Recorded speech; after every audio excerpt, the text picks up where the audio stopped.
Eu quero que você preste bastante atenção no que eu vou ministrar hoje. Porque eu creio que é uma instrução de Deus para a igreja, amém? Na verdade, toda vez que você vem para o culto, você tem que ter no seu coração essa expectativa de que Deus, Ele traga uma direção para a tua vida. Agora, quantos sabem que se você reconhece que Deus está falando com você, a atitude mais sábia é você dar ouvidos ao que Ele tem dito? Amém? Então, olha aqui o que está escrito em Atos 2:42. Maravilhoso Espírito Santo. E depois nós vamos pular para o 46. Aleluia. Eles perseveravam no ensino dos apóstolos, e na comunhão, e no partir do pão, e nas orações. Agora, olha o que está escrito aí, no versículo 46. Diariamente continuavam a reunir-se no pátio do templo, partiam pão em suas casas, diga assim, em suas casas, e juntos participavam das refeições, com alegria e sinceridade de coração. Amados, eu quero começar a falar o que está no meu coração hoje, simplesmente contando para vocês um pouco da história da igreja primitiva, da igreja do primeiro século. Você sabe que a igreja, ela surgiu em um cenário onde Jesus, ele estava sendo perseguido pelos judeus. Na verdade, quando Jesus morreu e ressuscitou, os líderes dos judeus, eles forjaram uma cena para que parecesse que os próprios discípulos tinham roubado o corpo de Jesus. Eles queriam fazer isso para desqualificar a mensagem da ressurreição. Mas eles não puderam prender a propagação do evangelho. Por quê? Porque os discípulos, eles pregavam a ressurreição de Cristo com demonstração de poder. E a Bíblia diz que em um desses momentos, Pedro e João, eles curam o homem. E quando eles curam aquele homem, os sacerdotes chamam ele e eles açoitam a Pedro e João e eles mandam aqueles apóstolos a não anunciarem mais a ressurreição nem o nome de Jesus. Então você tem que entender que o templo daquela época, ele era usado, ele era controlado pelas autoridades judaicas. Então a igreja, ela não tinha tanto espaço assim para se reunir no templo. Eles conseguiam participar de reuniões nas sinagogas, mas eles se espalhavam de fato em outro tipo de reunião. E é interessante que a Bíblia aqui nos ensina como era a rotina da igreja daquela época. A igreja nos ensina como eles venciam essa dificuldade em estar no templo juntamente com os outros judeus que perseguiam eles. E a Bíblia ela nos diz aqui que todos os dias, diariamente, eles continuavam a reunir-se. A Bíblia diz no pátio do templo, mas eles também partiam pão em suas casas. Isso nos mostra um padrão de reunião e culto que talvez a nossa igreja, a igreja dos séculos atuais, a igreja do presente, ela não está percebendo, está negligenciando. Então aquilo que eu quero falar com você nesse dia é algo que eu creio que parte do Espírito Santo para despertar o nosso coração, a fim de que você e eu percebamos que como igreja, nós estamos vivendo um evangelho limitado demais. Nós estamos vivendo um evangelho muito limitado. E muitas vezes é porque nós estamos acostumados não com a palavra em si, mas com o sistema religioso que nos foi ensinado e que nós queremos manter. Mas hoje eu vim aqui para dizer para você que a igreja não é o templo físico e muito menos o sistema religioso que está por trás dele. Porque como foi que nós acostumamos a ser igreja? Nós acostumamos a ser igreja da seguinte forma: olha, venha no templo, nós temos as nossas reuniões dia sim, dia não. Então você vem aqui, você recebe uma palavra e você sai. Mas isso alimenta o sistema religioso que é confortável demais para a nossa carne.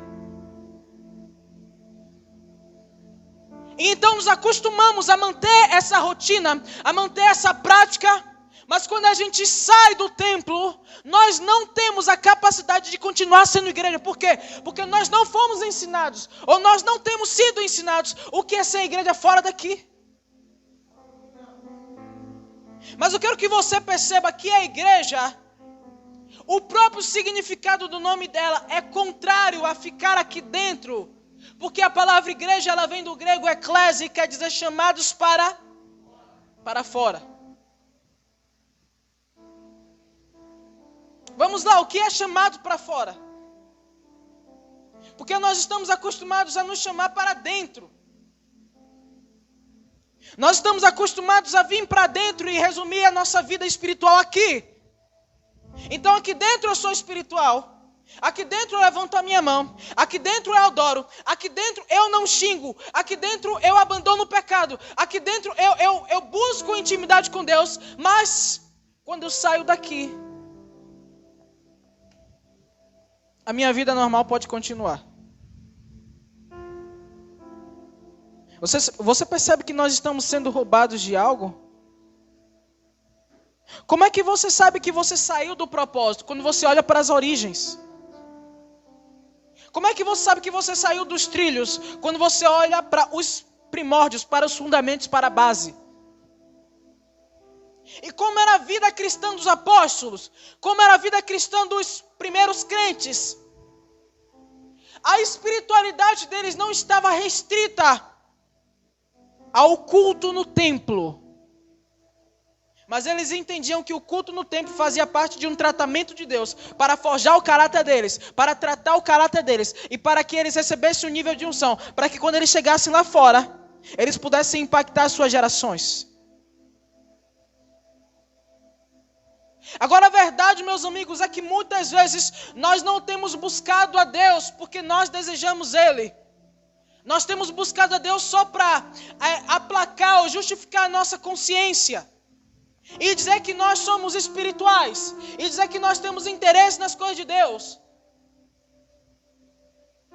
Mas eu quero dizer para você, essa mentalidade alimenta uma estrutura que não tem unção. Eu vou dizer novamente, essa mentalidade, essa forma de ver o evangelho, alimenta uma estrutura que não tem unção.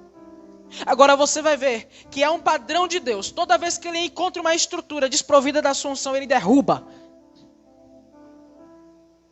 Ou seja, se eu não quero ser derrubado, eu não posso construir uma estrutura que não tem unção. Quando você olha a história de Jacó, você encontra em Gênesis 28 que Deus ele fala com Jacó. A Bíblia diz que Deus fala com Jacó quando ele estava em Harã. E Deus começa a dar uma promessa e uma palavra para Jacó. Aonde ele tinha ouvido a voz de Deus, aonde ele tinha tido um sonho profético, aonde ele tinha tido uma revelação, aonde Deus falou com ele. A Bíblia diz que ele levanta uma pedra e ele derrama óleo naquela pedra. Sabia que pedra, ela simboliza estrutura? Pedra simboliza aquilo que você constrói.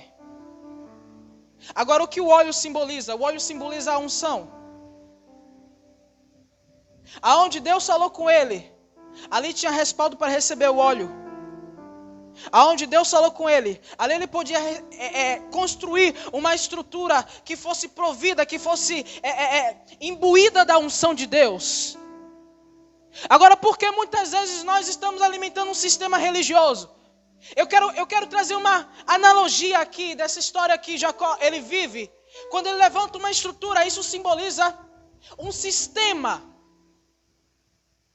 Assim como muitas vezes as pessoas estão em busca de uma estrutura para cultuar, estão em busca de uma estrutura para se reunir, estão em busca de uma igreja agradável, estão em busca de uma igreja adequada para elas. A estrutura é necessário. Eu quero que você entenda isso. É importante este lugar. É importante uma ordem de reunião. É importante uma ordem de culto. Mas desde que você está levantando essa estrutura no lugar onde Deus falou. O que acontece muitas vezes conosco é que estamos mantendo estruturas em lugares onde Deus não está falando. Só para dizer que funciona. Só para dizer que nós estamos produzindo alguma coisa. O povo de Israel, ele recebe de Deus um modelo de culto, ele recebe de Deus um modelo de reunião, ele recebe de Deus um modelo de templo, mas a Bíblia diz que eles começam a buscar a Deus, não porque queriam a Deus, mas porque queriam simplesmente dizer que estavam buscando Ele. Aí a Bíblia diz em Isaías 29, versículo 13: esse povo me adora com seus lábios, mas o seu coração está distante de mim. Aquilo que eles obedecem é inútil, porque não passam de doutrinas e mandamentos humanos. Sabe o que acontece quando você busca a Deus sem fome e sem sede dele? Você se torna uma pessoa que alimenta um sistema religioso. Você se torna uma pessoa que alimenta uma roda que está o tempo todo girando, mas nunca gera resultados espirituais. E sabe de uma coisa? Tem muita igreja que está assim, mas sabe de uma coisa? Essa igreja não tem sido eficaz. Porque a igreja que é eficaz é aquela que está construída debaixo de uma estrutura onde Deus falou e onde existe unção. Onde Deus falou e onde há azeite respaldando. Agora, sabe o que é interessante, meus amados? É que quando o Senhor, Ele percebe que nós estamos fazendo a coisa errada, muitas vezes Ele permite abalos. A Bíblia diz em Hebreus 12 que é necessário que tudo que é, toda a estrutura móvel, toda a estrutura passageira seja abalada para que o que é eterno se manifeste.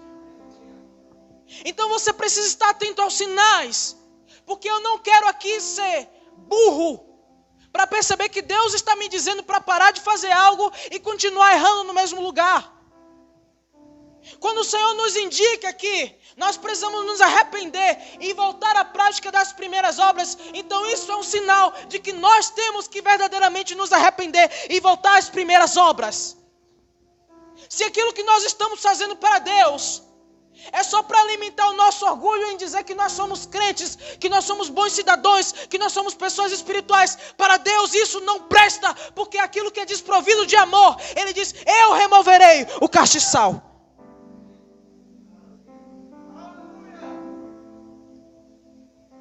Em Apocalipse, Jesus fala para uma igreja que era excelente, uma igreja que condenava os falsos apóstolos, uma igreja que era cheia de trabalho, uma igreja que era cheia de produtividade, mas a produtividade não tem valor para Deus se ela é desprovida de amor ao Senhor. Deus não quer que nós sejamos produtivos em detrimento do nosso amor por Ele. Então, se você tiver que fazer uma escolha entre ser produtivo para o reino, entre aspas, ou amar ao Senhor, abandone todo o serviço e se entregue ao amor, porque aquele que ama verdadeiramente ao Senhor vai servi-lo com intensidade de coração.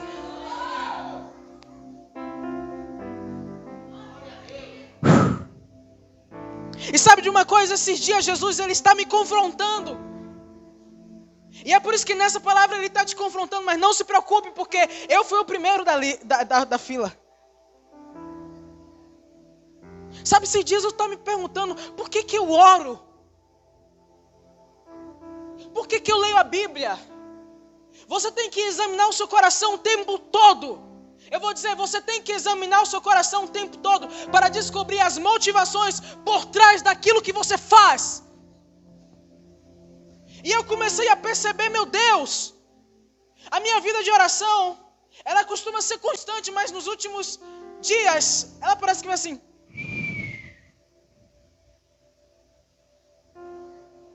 Parece que eu me distanciei um pouco do lugar secreto. Mas sabe por que isso foi bom?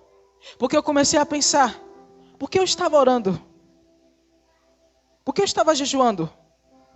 Por que eu estava lendo a Bíblia? Aí eu descobri uma coisa terrível. Eu estava mantendo um sistema que faz o meu ministério funcionar.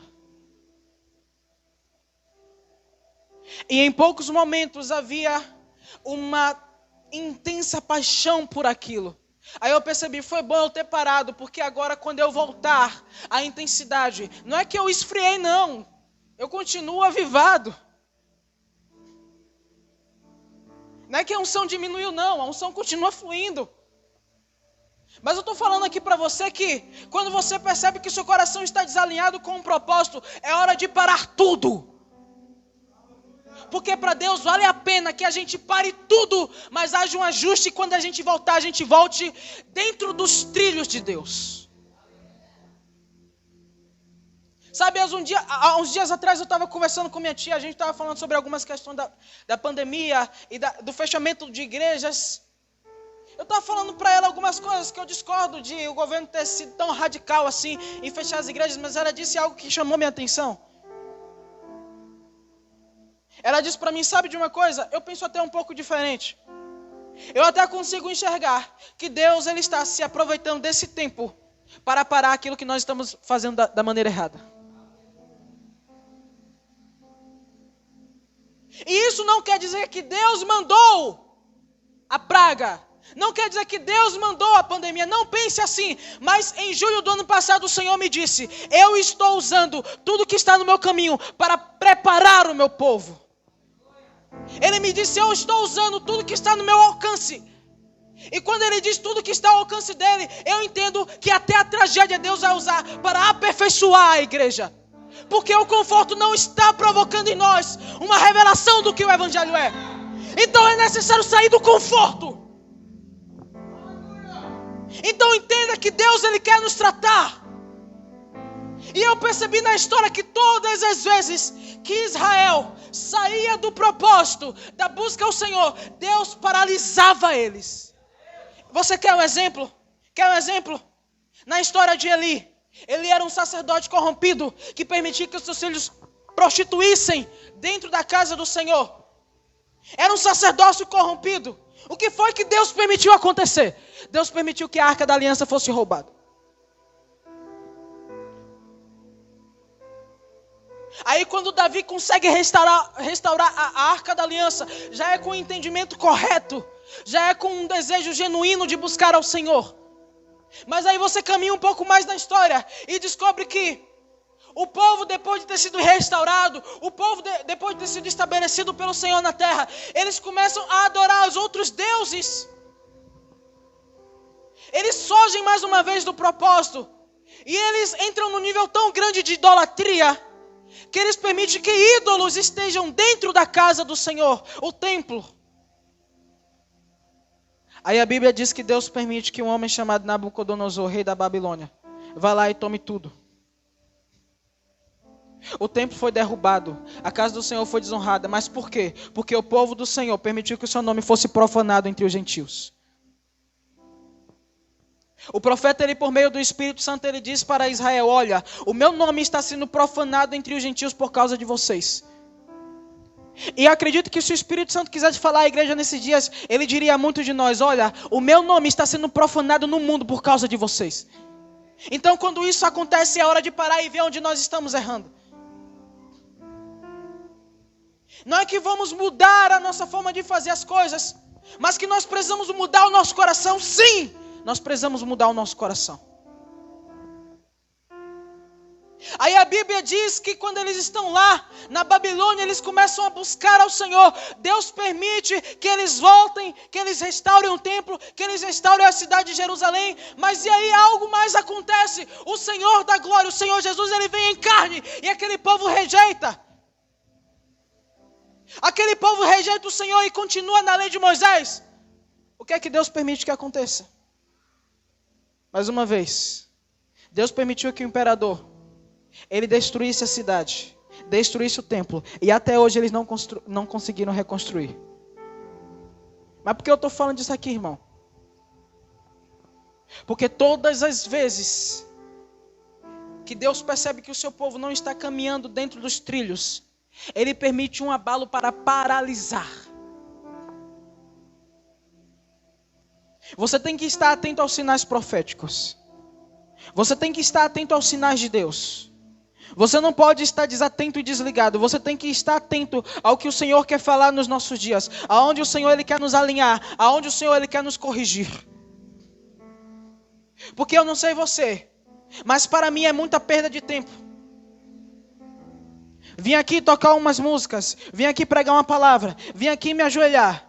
e perceber que isso não está sendo pleno para Deus, perceber que isso não está agradando plenamente ao Senhor, perceber que eu só estou mantendo uma estrutura religiosa para agradar o meu ego e para confortar o meu coração.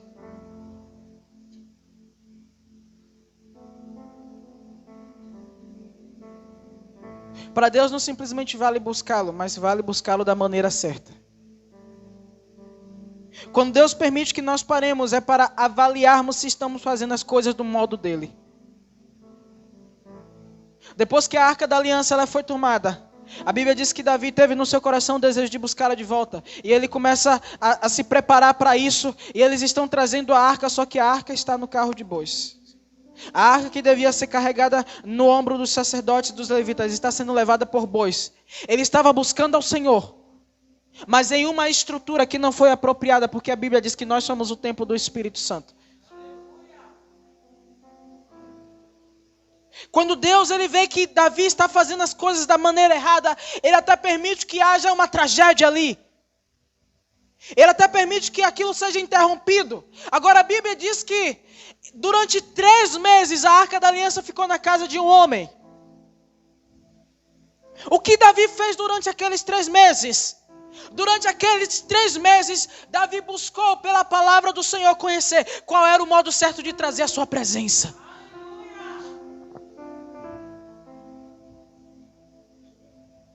Quando aquilo que nós estamos fazendo tem que ser paralisado, é hora de pensar se nós estamos fazendo as coisas do modo de Deus. Porque eu vou te falar, a igreja que Deus levantou na terra, ela não é paralisada por nada. E se nós estamos sendo paralisados por alguma coisa, talvez é porque nós não estamos sendo a igreja que Deus levantou. Não que você não seja igreja, nós somos igreja, mas existe um modo espiritual, existe um modo bíblico de viver o evangelho e nós estamos negligenciando isso.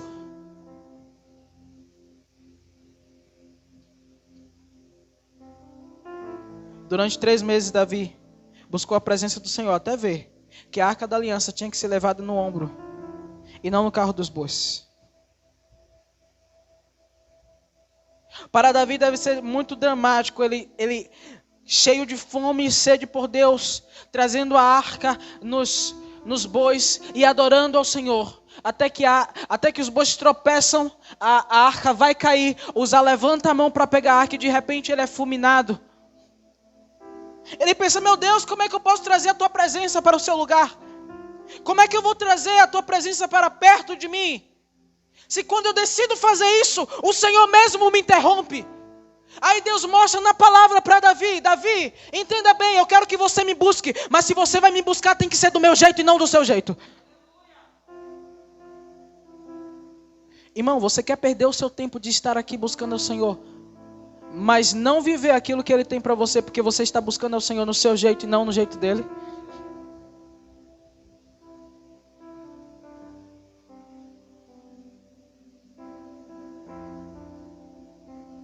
O que nós devemos fazer então? Nós devemos entender primeiramente o que é uma igreja. Abre sua Bíblia aí no livro de Êxodo.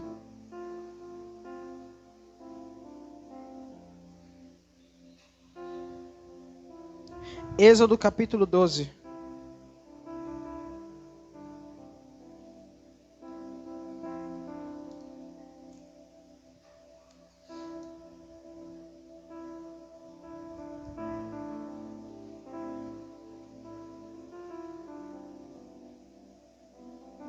Êxodo 12 nos mostra profeticamente o que é uma igreja.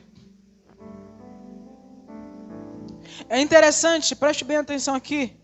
É interessante que a igreja primitiva, os primeiros homens a experimentar o evangelho, eles passaram a se reunir no templo e nas casas, compartilhando o pão do Senhor. E a Bíblia diz que eles se multiplicavam grandiosamente. Mas você sabia que eles estão simplesmente seguindo o modelo espiritual que Deus constituiu? Porque a gente entende que a primeira igreja, simbolicamente, é o povo de Israel. Mas você sabe qual foi o primeiro culto que eles fizeram ao Senhor? Eles não estavam no templo. Eles estavam nas casas. E falar isso parece muito clichê, mas a verdade é que, por muitas vezes, nós estamos tirando o Senhor das nossas casas. São os fundamentos. Parece clichê simples demais, mas a verdade é que o Evangelho, meus amigos, ele tem que ser funcional primeiro em nossa família. E quando muitas vezes nós estamos alimentando esse sistema religioso que eu estou falando, nós construímos uma estrutura, mas não tem vida e não tem unção. E muitas vezes para construir essa estrutura, nós temos que matar os nossos pais, os nossos filhos e os nossos irmãos que estão dentro da nossa casa. Você lembra que quando Josué, ele conquista Jericó, ele profetizou que o homem que tentasse reconstruir Jericó, ele iria construir o fundamento dela na morte do seu filho. Iria terminar de construí-la na morte de outro filho? Eu não sei se você lembra disso. Mas parece que nós somos como aquele homem que estamos tentando construir Jericó. E de repente estamos amaldiçoados a quê? A construir uma estrutura, mas para a gente construir essa estrutura, a nossa família tem que padecer. Você conhece ou não conhece filhos de pastores que estão desviados? Você conhece ou não conhece homens que até lideraram a igreja, mas que você via eles maltratando suas esposas e filhos? Você conhece ou não conhece mulheres que diziam ser profetisas espirituais, mas não tinham a capacidade de cuidar do seu próprio esposo? Você acha que é isso que Deus quer construir? Você acha que Deus quer que a gente construa uma estrutura, mas que o preço pago é a destruição das nossas famílias? Você sabia que a igreja começa na família? Você sabia que se eu não for igreja na minha casa, eu não sirvo para ser igreja em lugar nenhum mais? Mas você sabe como eu sou igreja na minha casa? É atraindo a glória de Deus lá para dentro. E como é que eu posso atrair a glória de Deus para minha casa se eu separo o tempo com a minha família para tudo, menos para buscá-lo? Eu reúno com minha família para sair. Eu reúno com minha família para assistir um filme. Eu reúno com minha família para visitar um amigo. Eu reúno com minha família para conversar besteira. É assim ou não é assim que muitos de nós estamos vivendo? Mas quando alguém fala assim, vamos orar, vamos ler a Bíblia, dentro da nossa casa é o fundamento. Diga assim comigo, fundamento. Se nós não tivermos fundamento, toda estrutura que nós construímos, ela estará fadada ao fracasso. Então não adianta você ter uma estrutura sem ter o fundamento. O que é o fundamento? É Deus convertendo o coração dos pais para os seus filhos. O que é o fundamento? É Deus convertendo o coração do marido para as suas esposas. O que é o fundamento? É Deus convertendo o coração da esposa para o seu marido. É Deus convertendo o coração do pai para o filho, do filho para o pai. Isso gera uma transformação que vai fazer com que a vizinhança seja alcançada e então o evangelho ele se espalha. Parece clichê falar, né? Mas irmão, a primeira igreja que você tem é a sua família. São suas primeiras ovelhas. A Bíblia nos mostra isso aqui. Olha o que está escrito em Êxodo, capítulo 12.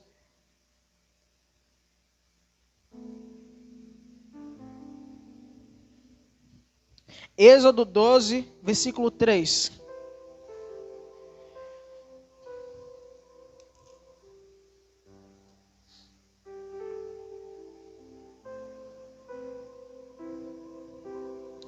Falai a toda a congregação de Israel, dizendo: no dia 10 deste mês, que cada homem tome para si um cordeiro para cada família. Diga assim, família. Um cordeiro para cada casa. Diga, casa.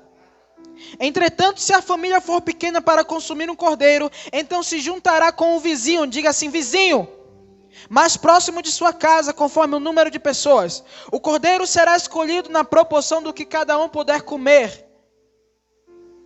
O cordeiro será macho, sem defeito de 1 ano. Vós o escolhereis entre os cordeiros ou entre os cabritos, e o guardareis até o dia 14 deste mês. E toda a assembléia da congregação de Israel o degolará à tarde. E tomarão um pouco do sangue e passarão sobre os 2 umbrais e sobre as vergas das portas das casas em que o comerem. Naquela mesma noite comerão a carne grelhada no fogo, com pães asmos, não fermentados, e com ervas amargas a comerão. Não comereis dele nada cru, nem cozido em água. O animal inteiro, incluindo a cabeça, as pernas e os miúdos, será assado em brasa. Nada deixareis sobrar até pela manhã. Caso isso aconteça, queimareis o que restar.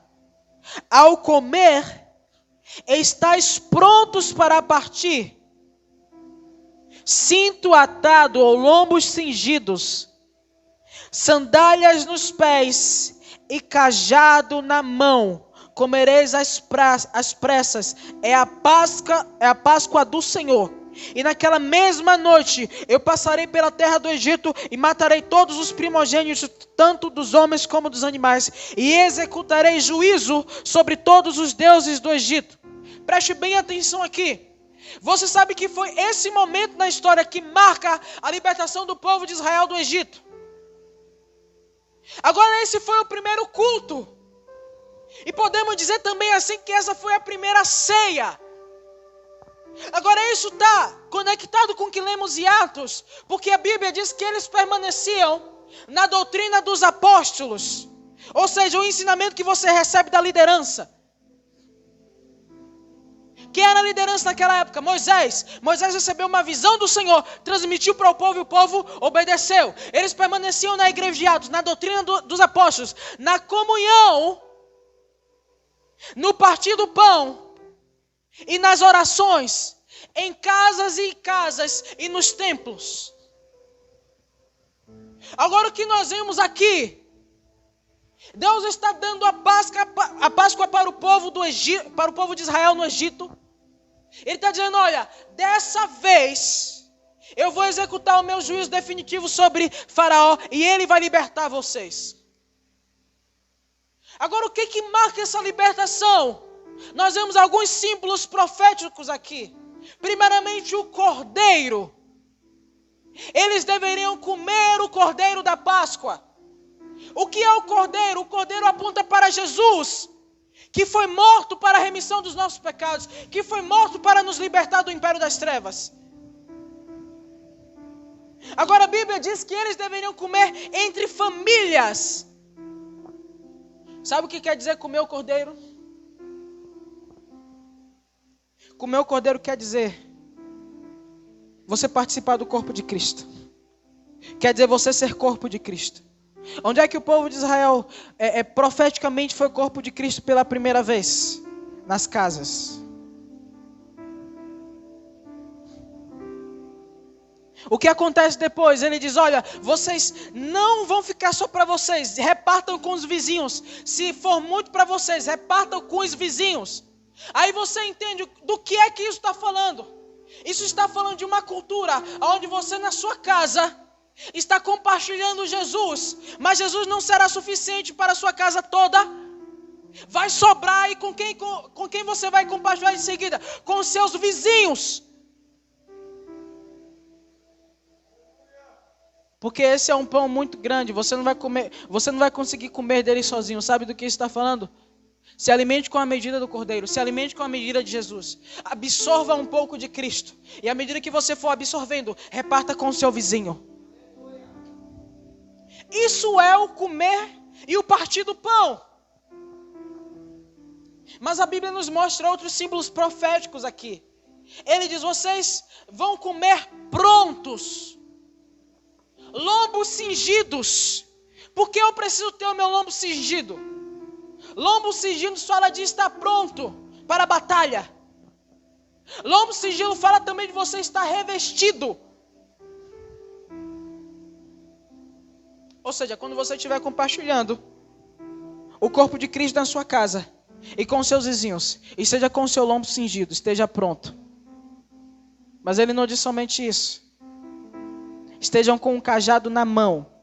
Sabe o que o cajado simboliza? simbolizar a palavra. A Bíblia diz: a tua vara e o teu cajado me consolam. O cajado é o instrumento usado pelo pastor para pastorear. Então sabe o que Deus está falando aqui? Cada pai de família é um sacerdote. Cada pai de família é um pastor. Ele é o pastor da sua casa. Você, marido, você é o pastor da sua esposa. E qual é a responsabilidade? É ter o cajado em mão, a palavra de Deus na mão. Para quê? Para guiar, para instruir, para direcionar. Mas ele continua dizendo: e sejam com seus pés calçados. E para que eu preciso ter o pé calçado? Para poder caminhar. O que é que Deus está dizendo? Ei, vocês vão fazer isso, vocês vão participar disso, mas vocês não vão ficar parados. É necessário que haja um movimento. Para quê? Para que isso que vocês estão fazendo seja espalhados para os outros.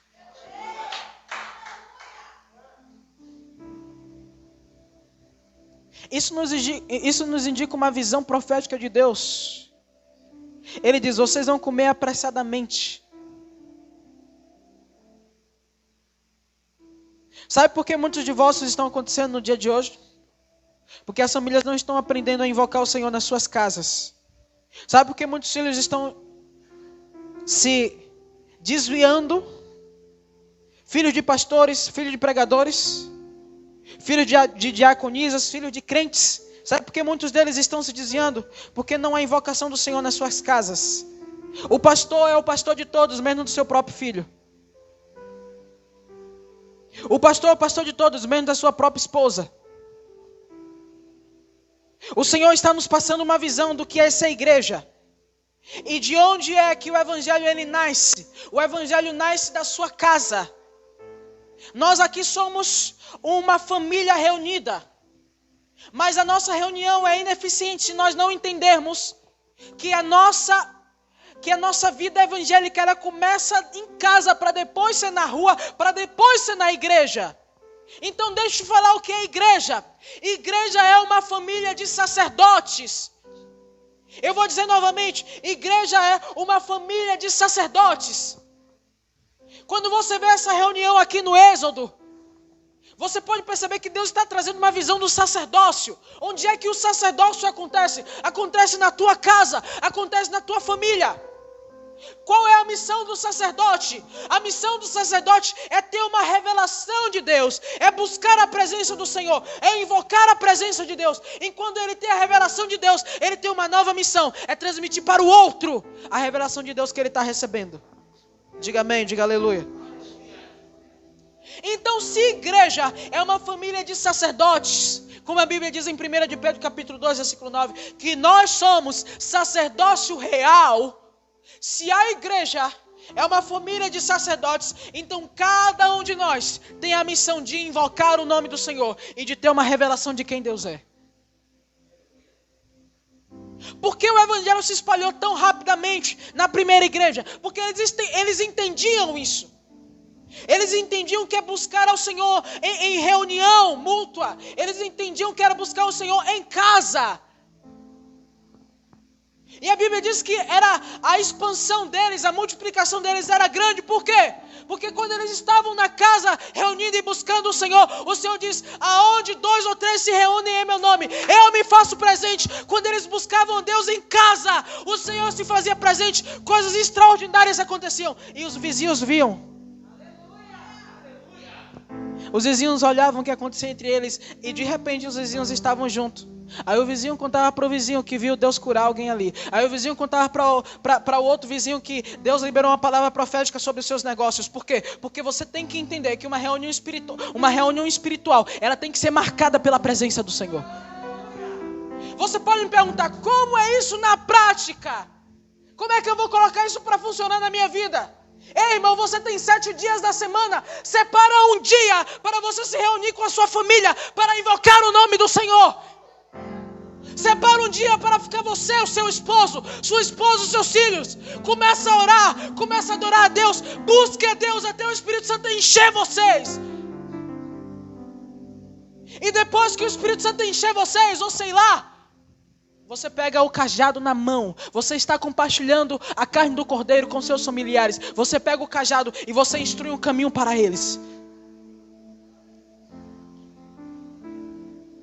Como é isso na prática? Separa um dia na semana. Pastor, eu vou ter a ousadia de falar isso aqui. Eu acredito no meu coração que isso é uma instrução de Deus para a nossa igreja.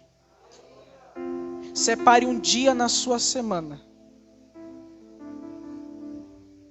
para compartilhar o cordeiro dentro da tua casa, com o cajado na mão.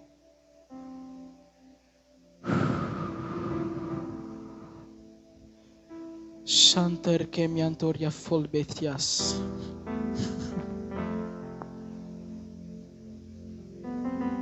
Separa um dia na tua semana. Convida o pastor, convida os líderes, convida os ministros. Se eles não puderem estar presentes, faça você sozinho. Moisés não estava em todas aquelas casas na mesma hora, mas eu posso te falar quem estava lá? Posso te falar quem estava lá? O Senhor que eles estavam invocando. Isso é suficiente para você? Isso te basta?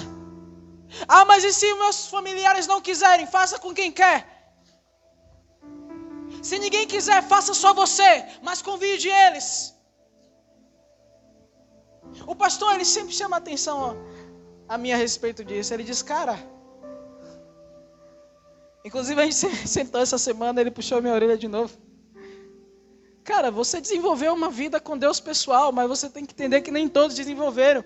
Então quando você estiver com os outros, você tem que se adequar a eles. Sabe o que ele está falando? Se for necessário, passe menos tempo sozinho com Deus, para passar um pouco mais de tempo reunido. Você acha que quando você buscar a Deus na sua casa vai ser menos espiritual do que aqui na igreja? Vai ser mais espiritual, irmão. Porque você sabe que uma pessoa é crente de fato quando você entra na casa dela e vive 3 meses com ela.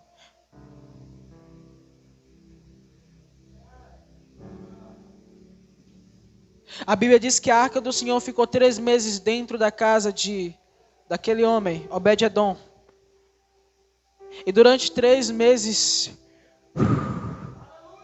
ele foi abençoado.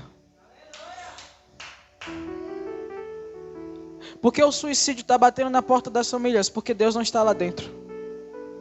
Deus, ele é atraído onde ele é invocado e nós não estamos invocando o Senhor em nossas casas. Significa que Deus, ele quer que nós nos arrependamos. Sabe, se você já entendesse isso, você não ia esfriar na pandemia. Se você entendesse isso, você não ia depender do templo aberto. Eu digo para você, o templo é maravilhosamente importante. O templo é maravilhosamente bom. Mas o templo real é você. E se você não tem sido a habitação de Deus, não vale a pena estar aqui dentro.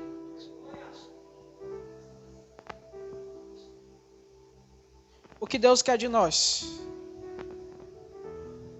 Deus quer ser invocado nas nossas casas.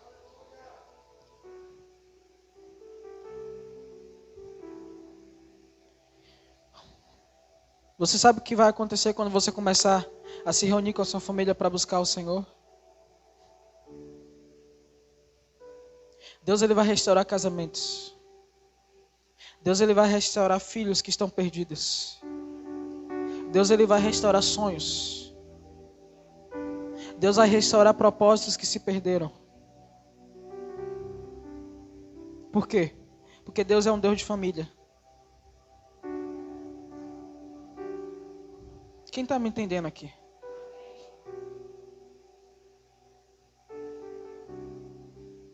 Será que nós precisaríamos ter nos tornado menos espirituais porque agora não podemos nos reunir no templo com a mesma intensidade? Não. Porque eu acredito que onde você mora existe alguém que pode se juntar com você e orar, e jejuar, e adorar o Senhor, até ficarem cheios do Espírito Santo. Quando você começa a buscar a Deus em casa e você começa a experimentar a presença de Deus no seu lar, Você vai perceber que hábitos destrutivos começam a cair no seu casamento. Você vai perceber que hábitos destrutivos entre seus irmãos vai começar a cair. Você vai ter mais compaixão da sua família. Você vai exercer mais o caráter de Cristo na sua família. Agora vai chegar um tempo que vocês vão ter muito do Cordeiro. Vocês não vão conseguir dar conta daquilo sozinhos. Vocês vão ter que compartilhar com seus vizinhos. Como é que a igreja não cresce desse jeito?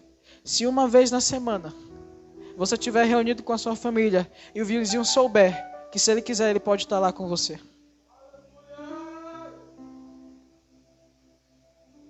Mas por que todo esse confronto de Deus contra nós? Porque nós estamos acostumados a uma vida religiosa confortável, mas não confrontável. Nós estamos conformados a uma vida religiosa que cabe dentro da nossa rotina, mas que não faz o nosso caráter caber dentro do Evangelho.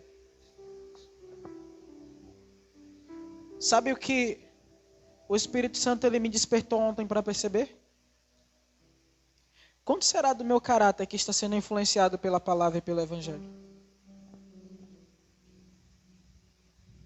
E essa pergunta eu faço para você hoje. Será que é mais fácil amar o irmão que está no outro país do que amar o irmão que está no outro cômodo?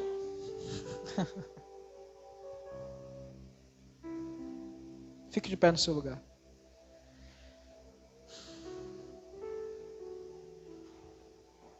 Se você entendeu essa palavra, eu acho que você percebeu que Deus está chamando a nossa atenção para algo.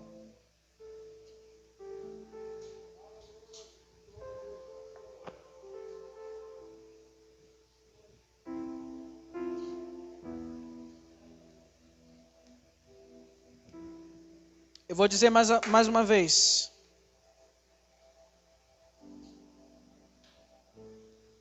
Eu posso até ter a ousadia de falar pelo Espírito Santo. O Espírito Santo está convocando as famílias para invocarem a Ele nas casas, uma vez por semana. Como é que vai ser? Eu não sei a palavra, eu não sei orar. Irmão, aprende na prática. Senta na sua mesa, senta no seu sofá, pega a tua Bíblia, senta a tua esposa lá e diz: amor, nós vamos buscar o Senhor hoje. Eu não sei como buscar a Deus, e talvez você também não saiba, mas só vamos ficar aqui dizendo que queremos Ele até Ele vir. Você acha que Deus não vai atender? Ele diz: aquele que me buscar, encontrará quando me procurar de todo o coração.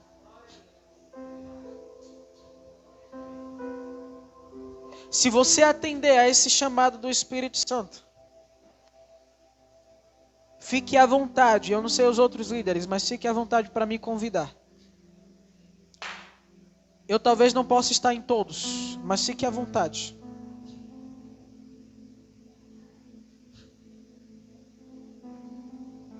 Porque eu creio naquilo que eu estou falando para vocês hoje.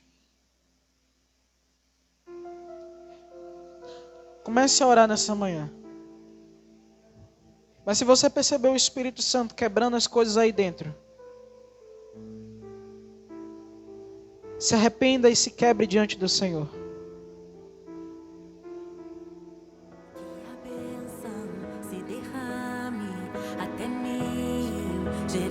E deixe o Espírito Santo ministrar coisas que você precisa mudar em sua vida. E os filhos de teus filhos, que a bênção se derrame até 1000 gerações. Tua família e teus filhos, e os filhos de teus filhos,